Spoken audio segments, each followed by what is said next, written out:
nós estamos lidando com gente perigosa. Mas o que acontece se o tribunal errar? Eu acho que nós não erramos, mas a última palavra é do Supremo. Essa foi a fala do ministro Roberto Barroso para a reportagem do jornal New York Times. Essa declaração ocorre em um momento em que o Brasil enfrenta uma crise nas instituições, sobretudo no Supremo Tribunal Federal. Mas quem são essas pessoas perigosas? Qual o papel do Supremo Tribunal Federal e como isso afeta você? Esse combate feito pelo STF é a causa ou o efeito do colapso brasileiro? Vamos entender e responder todas essas perguntas. As Supremas Cortes desempenham um papel central na proteção das constituições ao redor do mundo. Uma das mais antigas e influentes é a Suprema Corte dos Estados Unidos, criada em 1789. Seu objetivo original era interpretar a Constituição e assegurar que as leis estaduais e federais respeitassem seus princípios fundamentais. Esse modelo inspirou muitas outras Supremas Cortes ao redor do mundo, incluindo o Supremo Tribunal Federal, o STF, do Brasil. O STF foi estabelecido em 1891, após a proclamação da República, com base em princípios adotados da Suprema Corte Americana, como a possibilidade de controle judicial e a responsabilidade de zelar pela constitucionalidade das leis.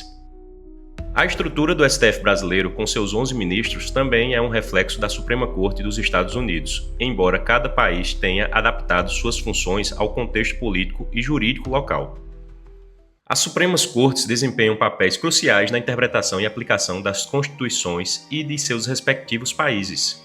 No entanto, há uma diferença significativa entre a Suprema Corte dos Estados Unidos e o Supremo Tribunal Federal, STF, do Brasil, tanto em suas funções quanto em sua influência na vida cotidiana dos cidadãos. A Constituição dos Estados Unidos é conhecida por uma concisão e estabilidade, contendo apenas 7 artigos e 27 emendas ao longo de mais de 2 séculos. Essa estrutura enxuta confere à Suprema Corte um papel interpretativo mais restrito, focado em questões constitucionais de grande relevância. Em contraste, a Constituição Brasileira de 1988 é extensa e detalhada, abrangendo inúmeros direitos e regulamentações. Essa abrangência atribui ao STF a responsabilidade de interpretar uma variedade maior de temas, desde direitos fundamentais, como direito à saúde e fornecimento de medicamentos, até questões sobre futebol, como saber se o Sport ou o Flamengo foi campeão brasileiro em 1987. Essa é uma das razões para que a Suprema Corte dos Estados Unidos receba anualmente cerca de 7.000 a 8.000 petições e dessas petições julgue aproximadamente 80 casos no plenário, focando apenas em questões de significativa importância constitucional. Por outro lado, o STF, apenas em 2019, por exemplo, recebeu 120.000 processos, o que demonstra a sua importância nas discussões em diversos assuntos.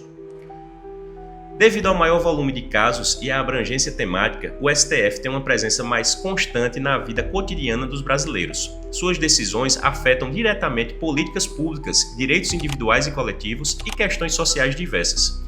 Essa atuação ampla pode ser vista como uma forma de interferência do STF em diversos aspectos da sociedade brasileira, com uma enorme concentração de poder.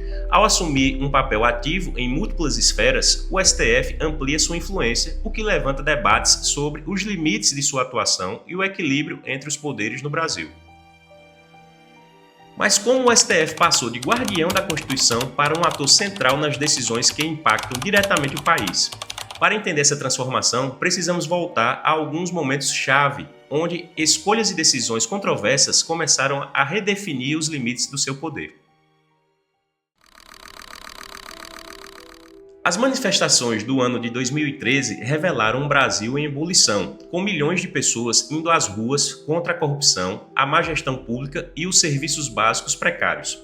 Esse descontentamento se refletiu nas eleições presidenciais de 2014, quando Dilma Rousseff, em uma disputa acirrada, foi reeleita, prometendo uma série de mudanças e melhorias que não se concretizaram. O clima de frustração se intensificou quando a Operação Lava Jato, iniciada em 2014, expôs um esquema massivo de corrupção que envolvia gigantes do setor empresarial e figuras-chave na política nacional. Enquanto as revelações da Lava Jato aprofundavam a crise política, elas também trouxeram uma nova chama de esperança para o povo brasileiro. Seria este o momento em que o país finalmente enfrentaria seus problemas estruturais e colocaria a justiça acima de interesses privados? mas os desdobramentos que vieram a seguir mostrariam que o caminho seria mais turbulento do que muitos esperavam. Com o avanço da Operação Lava Jato e o agravamento da crise política, as tensões chegaram ao ápice em 2016, quando o processo de impeachment de Dilma Rousseff foi instaurado. O julgamento no Senado Federal foi conduzido sob a presidência do ministro Ricardo Lewandowski. Trouxe à tona uma das mais controversas interferências do STF no jogo político, o fatiamento da votação do impeachment. Essa decisão permitiu que, mesmo sendo afastada do cargo, Dilma mantivesse seus direitos políticos, algo que contrariava o entendimento tradicional sobre os efeitos de um impeachment no Brasil. O episódio não apenas dividiu opiniões, mas também lançou luz sobre o papel do STF como árbitro político, um movimento que marcaria o início de uma nova dinâmica de concentração de poder pela Corte. Após o impeachment de Dilma Rousseff, em 31 de agosto de 2016, o vice-presidente Michel Temer assumiu a presidência da República. Em janeiro de 2017, o Brasil foi surpreendido pela trágica morte do ministro Teori Zavascki em um acidente aéreo. Na época, Teori era o relator da Operação Lava Jato no STF, um dos maiores e mais complexos casos de combate à corrupção da história do país. Sua morte abriu espaço para que o então presidente Michel Temer nomeasse um novo ministro, o que gerou grande expectativa e tensão em meio às investigações em curso. A escolha de Temer recaiu sobre Alexandre de Moraes, ex-ministro da Justiça e ex-advogado-geral do Estado de São Paulo. Moraes foi indicado ao STF em fevereiro de 2017 e rapidamente se tornou uma figura central na corte. Sua atuação nos anos seguintes marcaria uma escalada significativa na concentração de poderes do STF, especialmente em temas ligados à liberdade de expressão, combate à desinformação e conflitos entre os poderes da República. Em 2018, o STF protagonizou uma decisão de grande impacto político ao impedir que Luiz Inácio Lula da Silva, líder nas pesquisas eleitorais, concorresse à presidência da República. A decisão teve como base a Lei da Ficha Limpa, após sua condenação em segunda instância no caso Triplex do Guarujá, mas gerou intensos debates sobre a imparcialidade e o papel jurídico em um momento decisivo para o país. Com Lula fora da disputa, o cenário eleitoral mudou drasticamente, abrindo espaço para Jair Bolsonaro, que se elegeu com um discurso de ruptura política e enfrentamento ao sistema tradicional. Essa sequência de eventos reforçou o protagonismo do STF no jogo político e consolidou sua influência direta nos rumos da democracia brasileira. Com a eleição de Jair Bolsonaro, um dos primeiros movimentos de seu governo gerou grande repercussão: a nomeação do ex-juiz Sérgio Moro como ministro da Justiça e Segurança Pública. Moro, figura central da Operação Lava Jato, foi alçado ao cargo com a promessa de fortalecer o combate à corrupção em nível nacional. No entanto, sua saída da magistratura fragilizou a operação, que começou a perder força nas instâncias inferiores e nas cortes superiores. Essa decisão também marcou o início de uma nova dinâmica no governo, com o STF e outros poderes observando com atenção os passos do novo presidente. A Operação Lava Jato passou a atingir diretamente o STF em 2019, quando a revista Cruzoé publicou uma reportagem ligando o ministro Dias Toffoli, então presidente da corte, a documentos da Odebrecht, com o apelido Amigo do Meu Pai.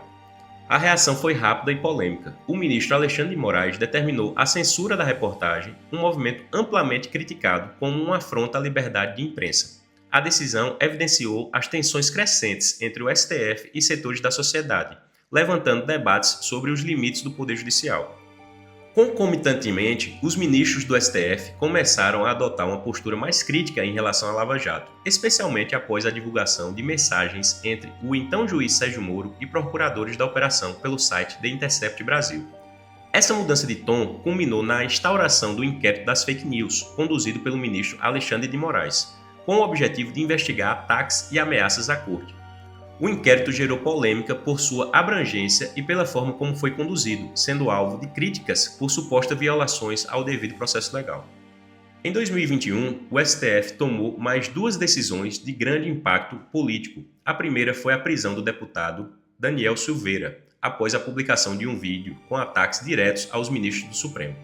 A segunda foi a anulação das condenações do ex-presidente Luiz Inácio Lula da Silva, sob o argumento de que a 13ª Vara Federal de Curitiba não tinha competência para julgar seus casos.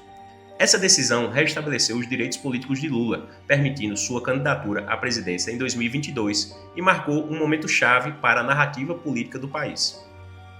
Nos anos seguintes, o STF intensificou seu papel no controle de conteúdos nas redes sociais, censurando e bloqueando postagens de usuários que criticavam a corte. Essa postura se acentuou em 2022, durante o período eleitoral, quando o tribunal desempenhou um papel ativo no monitoramento das redes, alegando combater desinformação e discursos de ódio. No entanto, a medida foi interpretada por muitos como uma interferência direta na liberdade de expressão e no processo eleitoral. Por fim, em 2023, o STF determinou o banimento de influenciadores e políticos de direita das redes sociais, incluindo casos emblemáticos como o do influenciador Monark.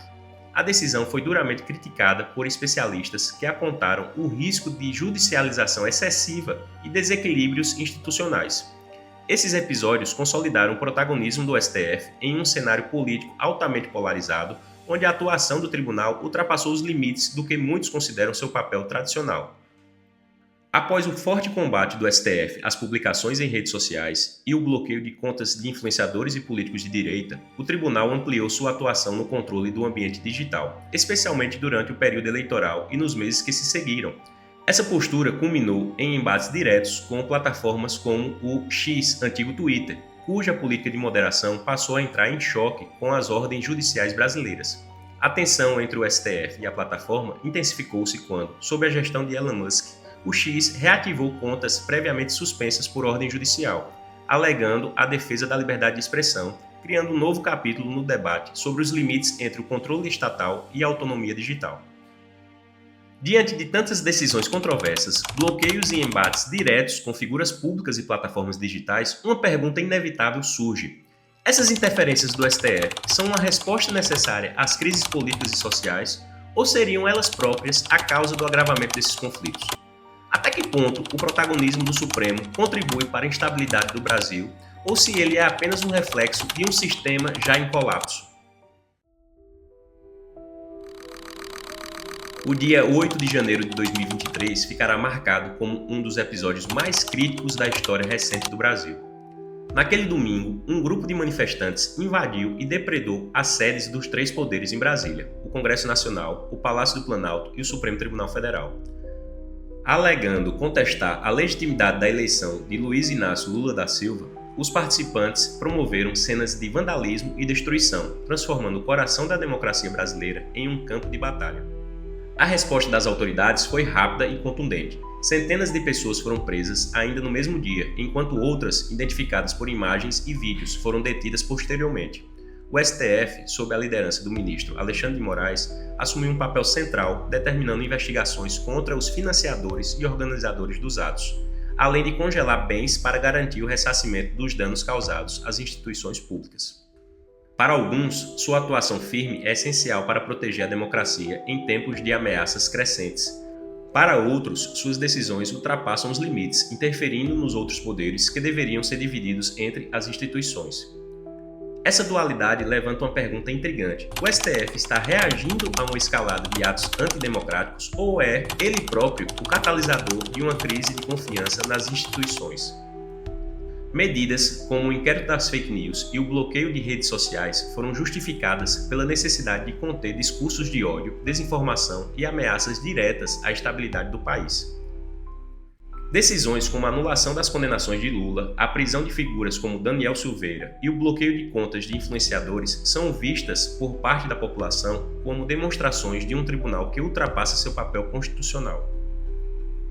Além disso, o tom autoritário de algumas medidas, como o banimento de usuários das redes sociais e a censura de veículos de comunicação, levanta um debate mais amplo. Até que ponto é justificável restringir direitos individuais em nome da proteção coletiva? Em 13 de novembro de 2024, a Praça dos Três Poderes, em Brasília, foi palco de duas explosões que resultaram na morte de Francisco Vanderlei Luiz, de 59 anos. Identificado como autor do ataque, Luiz era ex-candidato a vereador pelo PL, Partido Liberal, em Rio do Sul, Santa Catarina. As investigações indicam que ele planejou o atentado com o objetivo de retirar a vida dos ministros do STF, em retaliação às decisões da Corte relacionadas aos atos antidemocráticos de 8 de janeiro de 2023. Esses acontecimentos não apenas chocam pela violência, mas também forçam uma reflexão. Será que as decisões de ministros e políticos estão ajudando a aliviar as tensões ou estão, involuntariamente, alimentando o descontentamento e agravando a crise? Por um lado, é legítimo questionar se a atuação do STF, marcada por medidas como o bloqueio de redes sociais e o banimento de influenciadores, não está gerando mais ressentimento entre parcelas da sociedade. A sensação de que determinadas vozes estão sendo silenciadas pode intensificar a polarização, ampliando a desconfiança em relação à imparcialidade das instituições. Diante disso, não seria hora de repensar o impacto dessas decisões? Será que, ao tentar conter discursos radicais, algumas medidas acabam servindo como combustível para as narrativas de perseguição e autoritarismo? Por outro lado, eventos como o atentado também reforçam o argumento de que o STF e as instituições democráticas precisam agir com ainda mais rigor. Quando ameaças à vida de ministros e ataques às instituições se tornam realidade, a resposta firme e amplificada pode ser vista como uma resposta contra movimentos que visam desestabilizar a democracia. Sob essa ótica, seria justificável que o STF ampliasse sua atuação, intensificando sua interferência para evitar que esses atos se tornem mais frequentes e organizados. Essas duas perspectivas levantam uma questão crucial: qual o papel ideal das instituições em tempos de crise? Será que a contenção e o diálogo seriam mais eficazes para aliviar as tensões ou é necessário reforçar o controle e a intervenção direta? As respostas a essas perguntas determinarão não apenas o futuro do STF, mas também o equilíbrio entre segurança, liberdade e a confiança nas instituições que sustentam a democracia brasileira.